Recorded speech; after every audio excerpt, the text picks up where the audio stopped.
What is going on, everyone? Welcome into the Brant Partial Show. So let's get into it. So let's talk Florida State football. And with Florida State, I think some of the key things you need to know about Florida State this year is the defensive line is going to be pretty strong. I know I've talked with some of you Florida State fans. We kind of conversed on in the comments. Florida State is going to be strong in the defensive line, and here's why. There's a few guys. Braden Fisk is a transfer from Western Michigan. I really like his skill set. This guy's played a lot of football, going all the way back to 2019. Played significant snaps for Western Michigan. Really dominant stat line the last couple of seasons. This guy that can rush the passer, can get off of blocks. He's stout against the run. You see the quickness off the snap. I really liked Fisk's game. Fabian Lovett's another talented guy, too. Former transfer from Mississippi State. They just got to keep him healthy. The 7 games he played, he really showed some ability. They just got to stay on the field, stay healthy. So with Lovett, Fisk, Jared Verse, you see those 3 guys, that is going to be a heavy presence up front. I think that's going to be that versus the LSU's offensive line in week 1. That is going to be must-see TV, and that is going to be a heck of a battle, 4 quarters long. Whoever wins that, you got to believe is probably going to win the game. If the edge goes to the LSU offensive line, LSU probably wins. If they have the edge in that game, Florida State probably wins. So, yeah, Florida State defensive line is going to be pretty strong. The 2 linebackers, Tatum Bethune, Kalen DeLoach. DeLoach is a nice player. He's got some ability to rush the passer. I think he's got a good all-around skill set. Bethune, pretty solid player too. So, I mean, you look at Florida State as far as the defensive line and the linebacking core, and you say, yeah, it's a pretty strong unit overall. But yeah, Florida State going to be tested week 1 against LSU. Super excited to see how they do this year. I think they know the challenge it's going to be this year. It's not going to be. It was difficult last year, but it's not going to be any easier. If anything, it's going to be harder this year against LSU. Jordan Travis, how does he play against this LSU defense that you got to believe is going to be improved? It's going to be more stout up front. Jordan Travis needs to play well. Trey Benson. Can Trey Benson kind of be the identity of this Florida State team? Do they really lean on Benson to just be that physical downhill runner, guy that they can really just can be the bell cow for 4 quarters straight? I think that's a big question for Florida State. I think that's going to be answered probably week 1. Will give you a glimpse of what he could be as far as their identity and the guy that can just pound the ball. But yeah, with Florida State, some of the incoming freshmen, Hakeem Williams was the 5-star receiver they landed.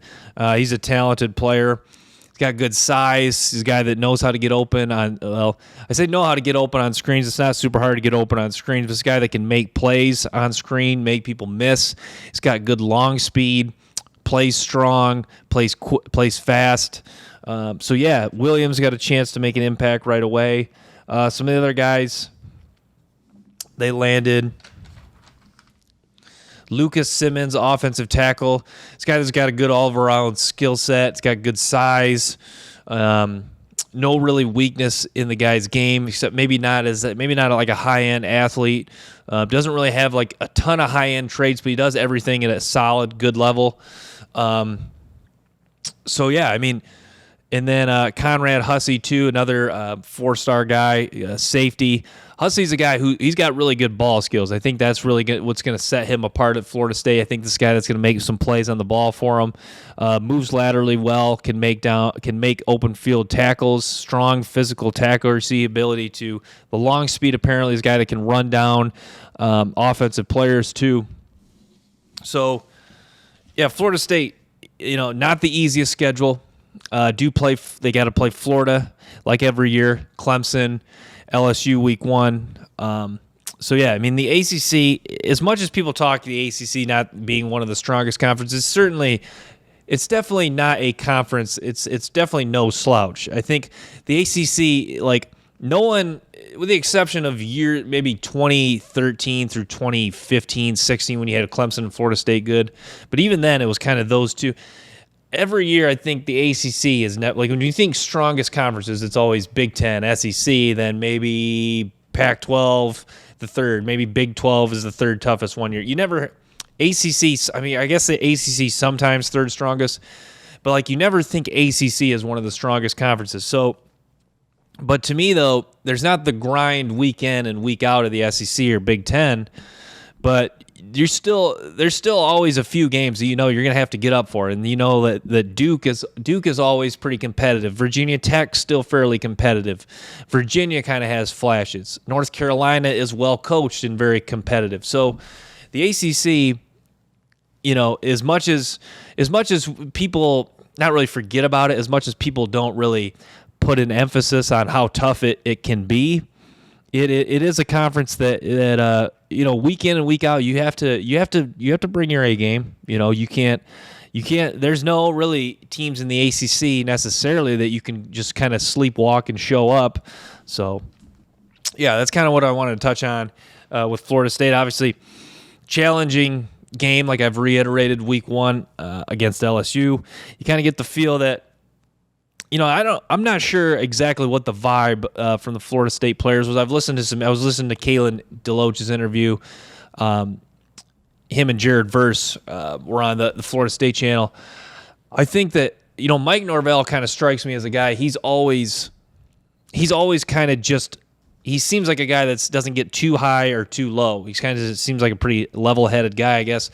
It seems like he's kind of like in the same. He's kind of same state of mind, same hungry, same ready to move forward.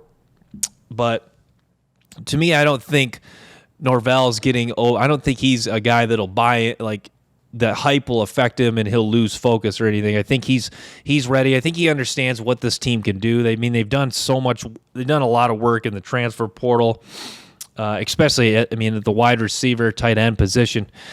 Keon Coleman is going to present a unique threat on the outside. Him and Johnny Wilson too. You got big physical wide receivers. We'll see if Hakeem Williams can play as a freshman. If you get him too, then you got 3 wide receivers, 6'4" above. That puts a lot of pressure on opposing defensive backs. So yeah, and then Trey Benson, like this offense, and then I forgot to mention they landed a tackle from UTEP, Jeremiah Byers too. He's another talented guy. So I think they did a good job of. They really. Not only they did a really good job of addressing needs in the transfer portal. Jeremiah Byers, I think, is a guy that's going to play high-end football for him at right tackle. And just Florida State, like I've touched on, they're going to be fun to watch offensively, but I think they are going to present such a unique threat to opposing defenses with their skill position players. And I think it's going to be fun to watch, like I've reiterated, but I think it's going to be very unique. And I think how defenses are going to play them and what type of how many big plays can Florida State generate and how efficient is this offense, I think is going to be kind of the key questions. But yes, because like with Florida State, like with all the play, like, this offense should be at least solid. Barring some injuries, but like how high of a ceiling does this offense have? I don't think that's a question that people have really posed too much. I think that Florida State, not necessarily kind of quiet. I'll actually say it this way, kind of quietly has put together an offense that could be extremely potent. Now, we haven't really seen too many potent offenses from Florida State in a long time, but you got to believe that this has the potential to be probably the most explosive one since the 2013 national title and the 2014 team that had a really good offense with Winston and all those guys. So, yeah, is this the best offense, most explosive offense since maybe 2013, 2014 from Florida State? Even look at the years after when Florida State was pretty good, and even in 15 and 16 when Florida State was pretty good, their offense was just kind of shaky. The offensive line was really shaky as well. So, yeah, Florida State, can things all come together here? And can each player that, like Jaheim Bell's skill set, Keon Coleman's skill set, Benson's ability to run with power, can all their skill set kind of come together as a nice cohesive unit? And can this offense run efficient and have sustained long drives and create high-end plays and pose unique threat in the red zone? Like Johnny Wilson, Keon Coleman, how big of a red zone threat are these guys? They are a threat, but can they have their best season yet? I think that is a big question, and it'll be something that's super fun to watch from Florida State.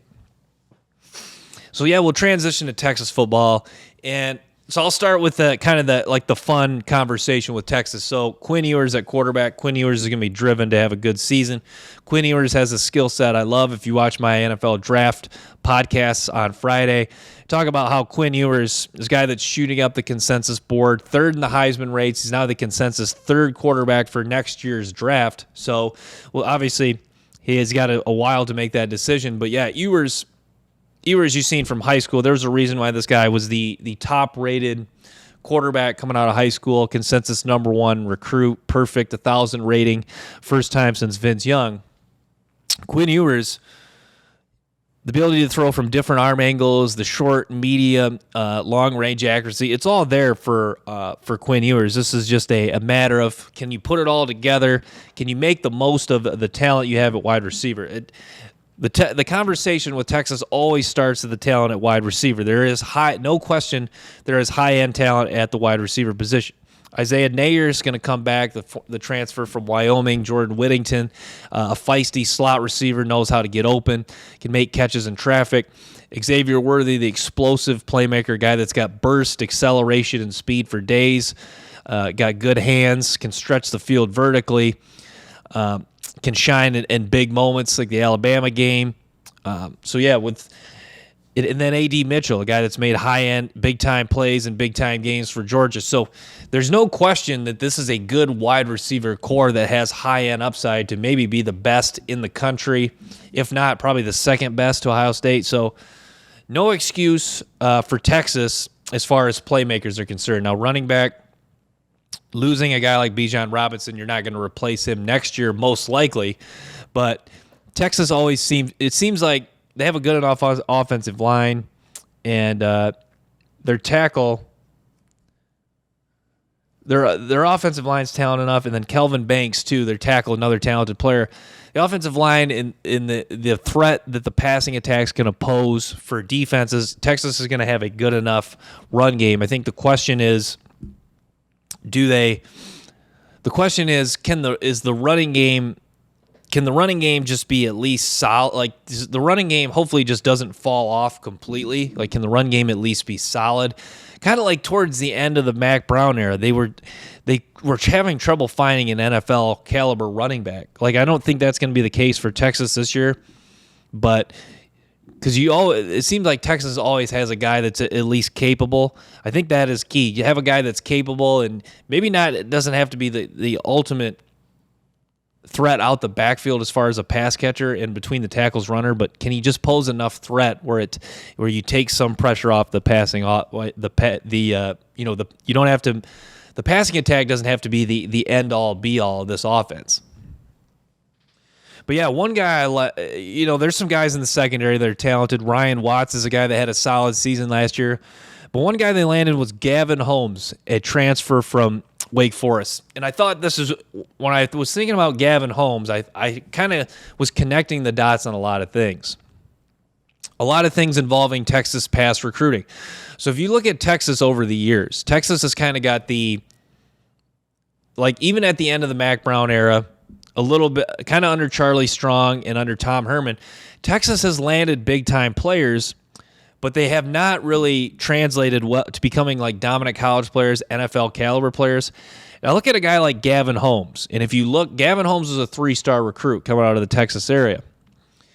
But if you watch his high school tape, I went back and watched his high school tape. I watched a little bit of him at Wake Forest last year at Clemson. If you watch him, the movement skills were all there in the size, and you're like, so you look at him and you go 3-star. So it's kind of one of those things where you go into watching his tape, you're like 3-star, so you immediately kind of downgrade him. But if you look at all the traits in Holmes' game, you go, why is this guy not a 4-star? Why is this guy not a surefire guy that Texas would recruit? And then you look at Wake Forest and all the success he has at Wake Forest. Wake Forest trusted him man-to-man on an island. Pressed man-to-man on an island last year against Clemson. Now, I know he got beat a little bit, but he was in a position to make a play. This is a guy who, just the coaching staff trusting him, that shows his ability. 9 pass breakups last year, a guy that's has experience at Wake Forest. So I guess what I'm getting at is Texas is kind of making amends for missing on a guy that they should have got. And it also kind of goes back to, this is probably why the transfer portal is actually going to make the rich get richer, because Texas is going to be able to get guys that they missed on initially. Like Gavin Holmes should have been a Texas Longhorn initially. Now, I don't know the recruiting story. Maybe they did recruit him fairly. I didn't really look at that. But to me, this is a guy that Texas should have got. And to me, if there's a 3-star guy in the state of Texas and Texas wants him, Texas should have him. So I don't know. Maybe they did recruit him fairly hard, but it wasn't hard enough. So guys like Gavin Holmes, so I guess a couple points I want to make is Gavin Holmes has a chance to be a really good player and maybe one of the top corners for next year's draft that I have not really got to dive deep in. And then the next point is Texas has got to do a better job of hitting on some of these guys right in their backyard. And it's been a problem kind of for a long time. Like you look at a guy like T'Vondre Sweat, and I don't want to rip on T'Vondre Sweat, but he was a pretty big-time recruit, and he's been a solid player. He's going to be another guy in this defense that I don't think he has a lot of upside, but he's going to be a solid core piece, especially on the interior of the defensive line. But he's a guy that, you think big-time recruit coming to Texas, he should be more of his game should be more translatable to the NFL. And, he is going to be a guy that's up there, but is he a true impact game-changing player at this point in his career? No, he's not. So, yeah, just wanted to touch on that. Can Cook Anthony Cook, the linebacker, can he make an impact as a freshman? I think Texas, he's another guy where, some of the plays are eye-popping, but if you look at some of the traits in Anthony Cook, there's Anthony Cook, Anthony Hill. I think it's Hill. Anthony Hill, the 5-star linebacker Texas got. If you look at some of his trait, there is eye-popping plays, but a lot of it he's just winning with he's just winning with shooting a gap and being faster and quicker than guys in high school. Now, in college, can he make some plays being faster and quicker than guys? Yes, he can, but you don't see a lot of him taking on blocks, getting off of blocks. I thought it was solid. It was okay. But that's what concerns me about Hill becoming a high-end level player at linebacker. And it kind of goes back to the Gavin Holmes thing, the T'Vondre Sweat thing. Big-time recruit, flashing plays, a guy that's more physically mature at this point in his career. But there is some of the skills that are lacking a little bit. And I think that's what will hold him back from maybe being a high-end, talented linebacker at Texas, even if he does play right away. But the good thing, as far as if you're just talking about game changers on this Texas defense, Kelvin Banks certainly a tackle. Quinn Ewers has the capability. Xavier Worthy is a game changer. A.D. Mitchell can be. So you're talking mostly on the offensive side of the ball as far as legit game changers. I think Gavin Holmes at corner will be a game changer. So defense, I'll say this. Texas, can they win the Big 12? Would I bet on Texas to win the Big 12 next year? No, because I just don't believe they have enough game changers defensively. Jalen Catalon's another guy from Arkansas that they landed in the transfer portal at safety. Catalon, a physical, hard-hitting safety.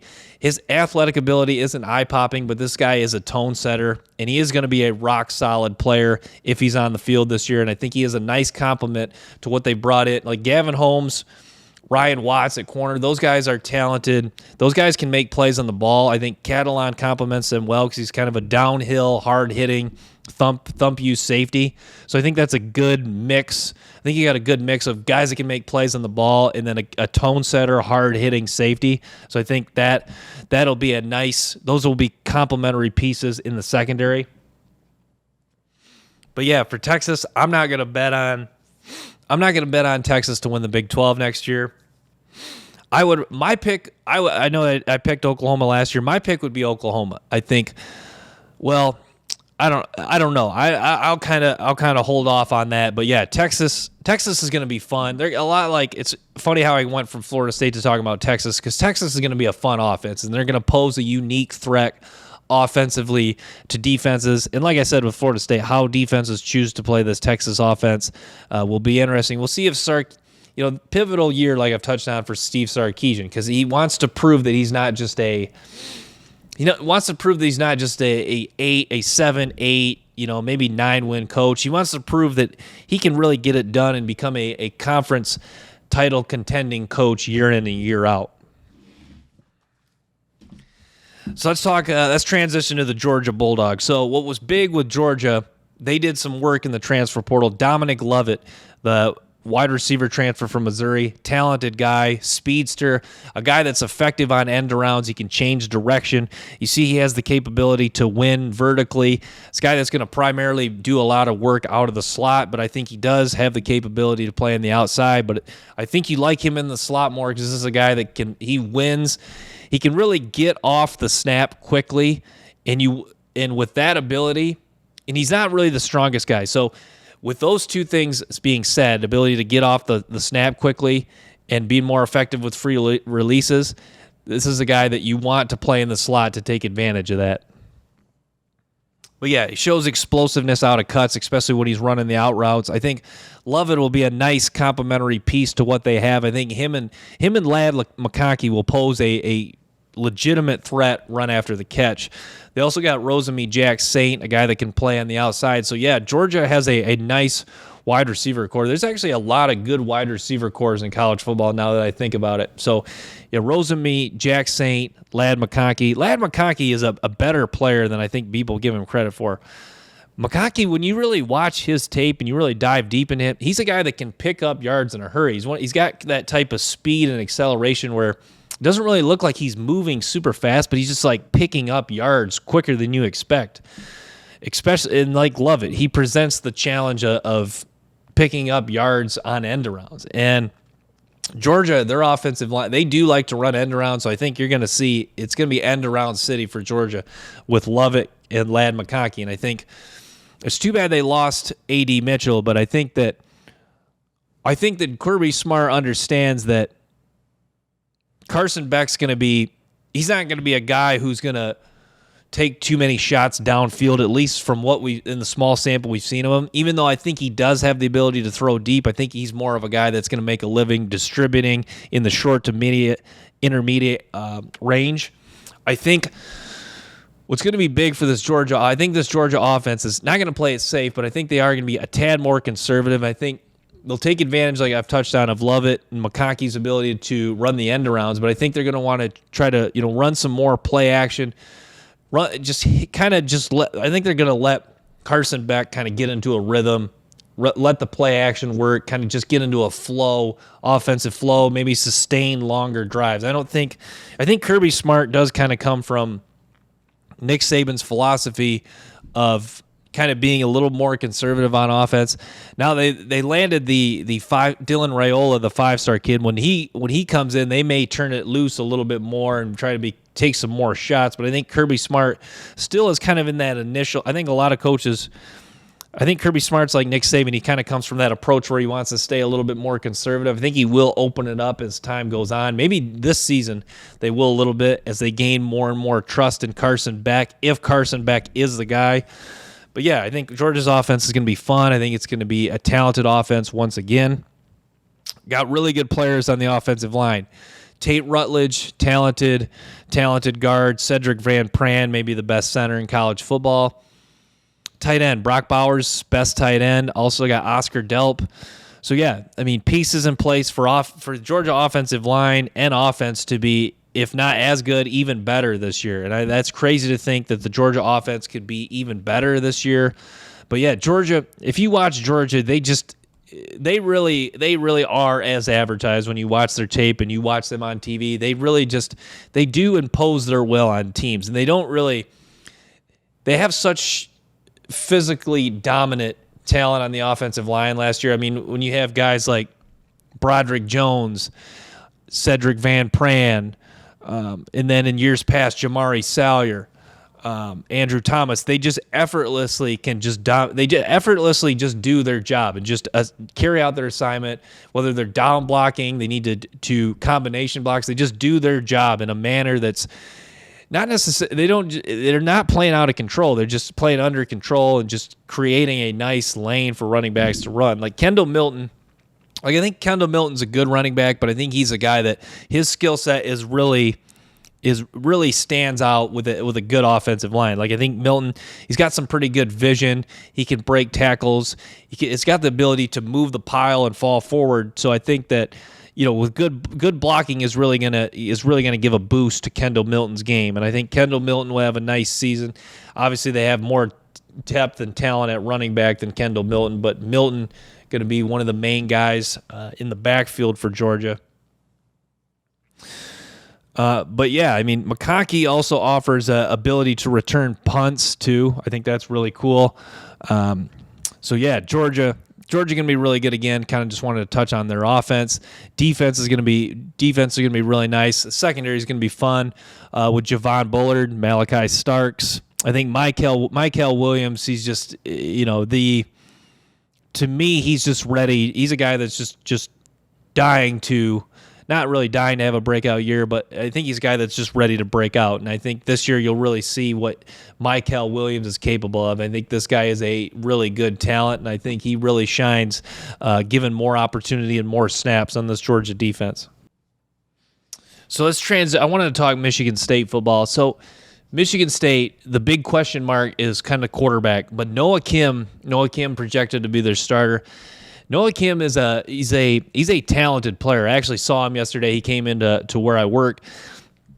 This is a guy who I went back and watched some of his high school tape coming out of Virginia. This guy that can make throws on the run.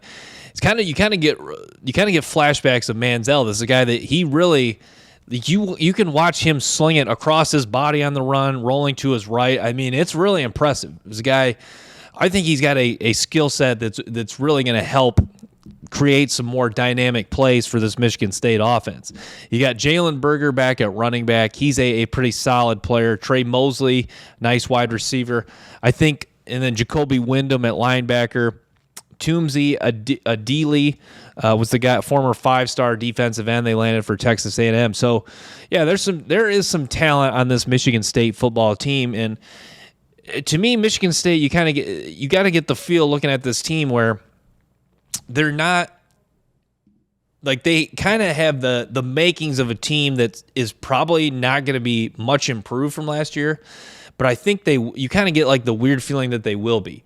Somehow this team's just going to come together and improve their win-loss record. Now Michigan State could next year, could they be like a 6-7 win team and you don't really see like the improvement necessarily in the record, but I think that you will see an improvement overall. Like I think like Michigan State, I bet next year, I think they'll lose some games that they probably shouldn't, but I think they'll also win a few games that they shouldn't. So I think Michigan State, chance to be a really solid team next year. Mel Tucker, I'll say this, Mel Tucker I'm still a believer in as a coach, and I think that if you believe in a coach, then I think coming off a down year, you got to believe that next year they're even more hungry, and next year they do everything they can to improve. So I think with that being said, I think that is kind of the case for Michigan State. You got to believe Mel Tucker is going to be really hungry to improve upon what happened last year.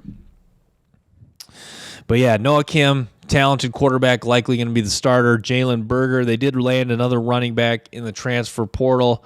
Dylan Tatum's nice player at safety too. So I think, yeah, I mean, there's just you're kind of thirsting for some real game changers on this Michigan State team. Keon Coleman was supposed to be that guy. I talked about him though earlier in the show. He's now at Florida State. So yeah, you're kind of searching for who's going to be the game changing player. But to me, this Michigan State team kind of reminds me of some of the past Mark D'Antonio Michigan State teams that have been like pretty good, maybe not like their dominant Big Ten teams, where there's just a lot of solid players, a lot of guys that are good college players, hustle. Using the term hustle guy kind of sounds like you're a knock at them. I don't know if I want to use that necessarily, but a lot of solid players, and I think it's a lot of players that when they all maximize their skill set, I think it can translate to some nice performances and winning some games, like I touched on that they might not, or that they probably shouldn't, and that they're likely not going to be favored in. So, yeah, with Michigan State, I think there's pieces in place for them to win some games, win at least 6, 7, maybe 8 games. But to me, I think they're kind of a far cry from being a Big Ten title contender. But yeah, I mean, will we see improvement? I say yes. Am I still a believer in Mel Tucker as a football coach? Yes. So I think Michigan State, I think they still check a lot of the boxes as far as reasons for optimism in this program. Now we'll see what the receiving core can be. I mean, losing some of the talent they've lost at receiver certainly doesn't help. But yeah, I think in this the Michigan State offensive line, it's an offensive line that it's not really going to wow you. They don't really just completely dominate people. But if it's an offensive line where you watch and you're like, man, a lot of guys that just do their job. And I think next year they have a chance to be as good, if not a little bit better. So a lot of things. There's a lot of with Michigan State. I've kind of reiterating this. It's a lot of question marks, but there's also multiple reasons for optimism. I think when you kind of go down the list, I think there is more reasons for optimism as opposed to question marks. I know there is quite a bit of question marks, but there is also quite a bit of reasons to be optimistic. So yeah, just kind of wanted to touch on that with the Michigan State Spartans. We'll talk about, Jim Harbaugh looks like there's a report that he's heading towards a 4-game suspension. Jim Harbaugh, the head football coach of Michigan. So yeah, if you remember, this all stems from Harbaugh had dinner with a recruit. It was an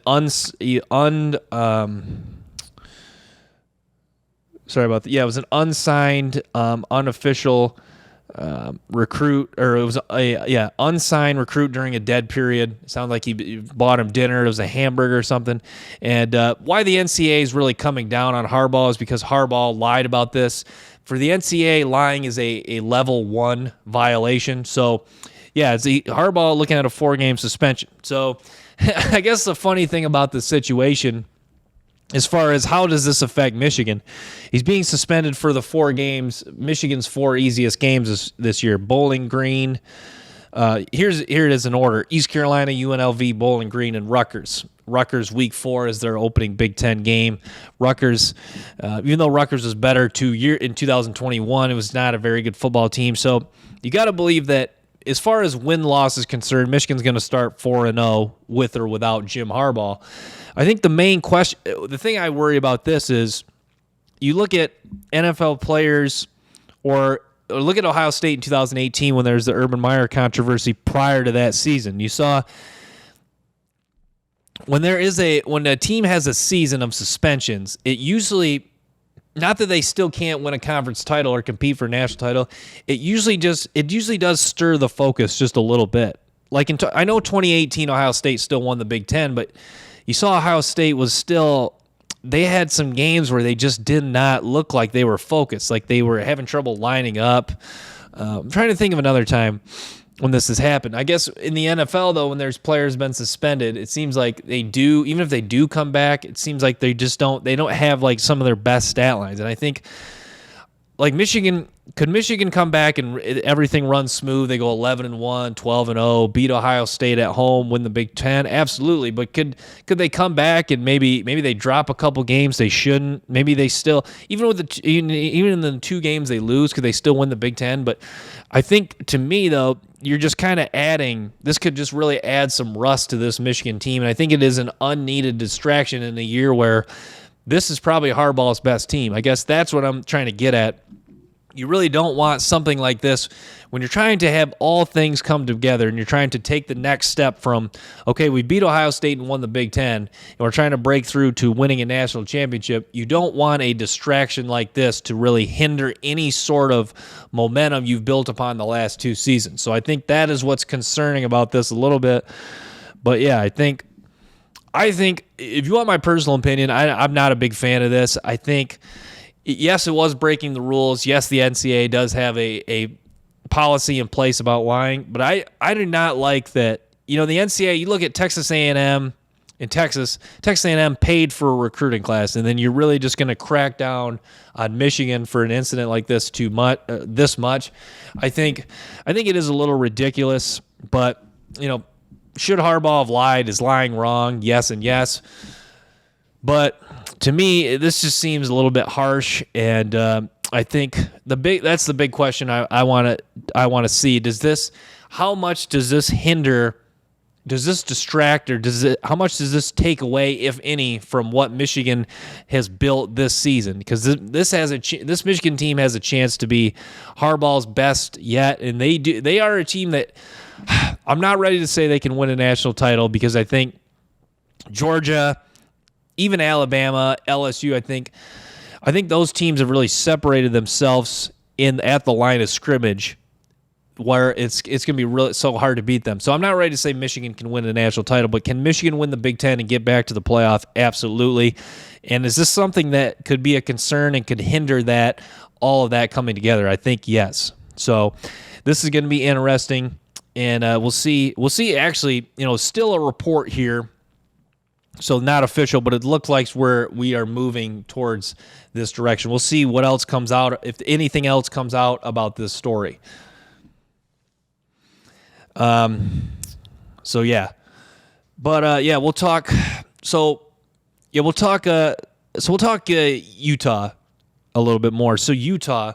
If you look at Kyle Whittingham, is really established himself as quietly one of the best coaches in college football. If you take one program, if you take one of the most underrated, you got to be. I guess you got to be careful using the term underrated, because underrated, the definition is like little, like kind of unknown, little unheard of. I know that's not the exact definition, but I'm kind of just paraphrasing a little bit. Utah, I guess, is somewhat underrated as far as, like, I guess if you're a casual college football fan, you know Utah, but you don't really think of, like, if I were to, like, you ask a college football fan how the Utah Utes program has done the last few years, they'll probably be like, oh yeah, they've been okay.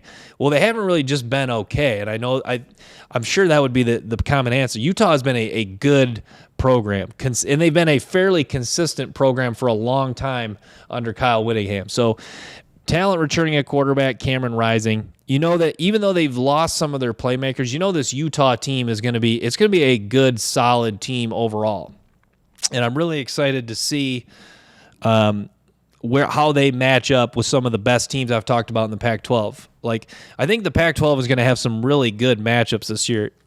You got Oregon, Washington, UCLA, Utah. This might be the strongest the Pac-12 has been in a while, and I think I hear a lot of experts, and I kind of said this too, the Pac-12 might cannibalize itself, but also the Pac-12 has the makings to be one of the most exciting, most competitive, probably most must-watch games next year in college football, maybe even ahead of the Big Ten, probably second to the SEC. So I think, Utah certainly going to be in the mix. Utah, nice matchup with Florida in Week 1. I think Florida-Utah is it's a unique matchup because number one, it's a game you don't get often, and number two, it's kind of cool to see how Utah matches up with. Because Florida, even though Florida has not been the team they're capable of being, Florida does have the size at the line in the trenches, and they do have some athletes and speed. It's interesting to see how they match up with a solid, good Pac-12 team. It's really, it's in Florida it's a long trip. It's two teams that are on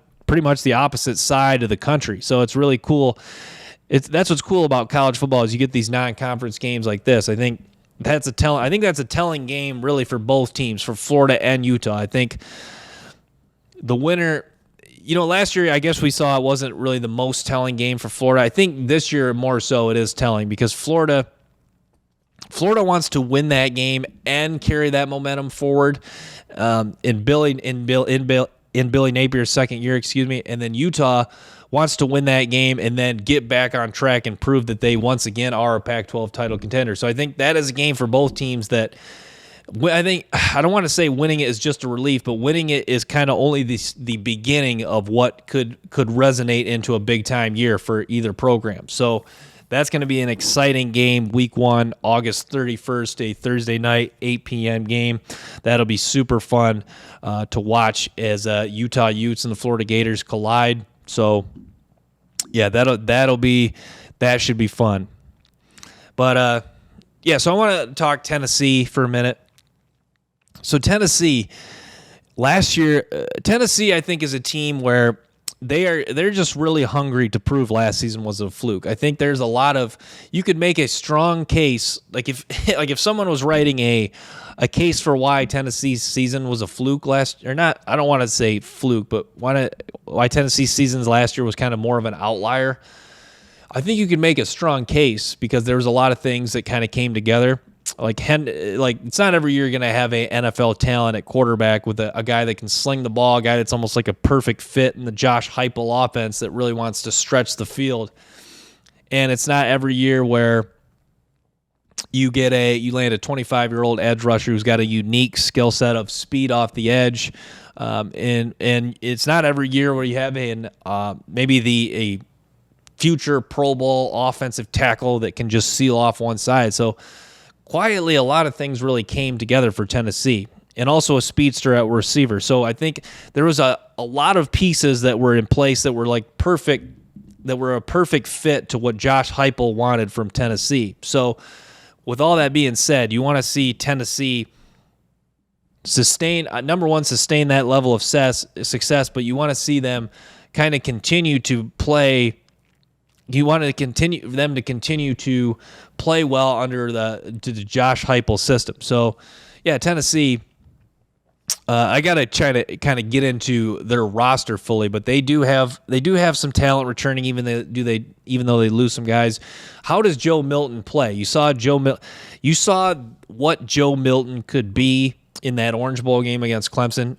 Can he do that again this year? Can Joe Milton be that guy consistently for in a 12, 13, 14 game stretch? Can he consistently play at that level where he can beat a championship level defense that Clemson, well, even though they didn't always play like it, Clemson had last year, and they had NFL players on defense. I know some of the guys were opting out, but that's what everyone is begging for from Tennessee. Can Joe Milton consistently be that guy? I think that is a big question mark, and we're gonna get that question answered this season. So I'm gonna wrap with that. Thanks for tuning into the show. Make sure to stay tuned for more episodes and clips from the show. Till next time, peace.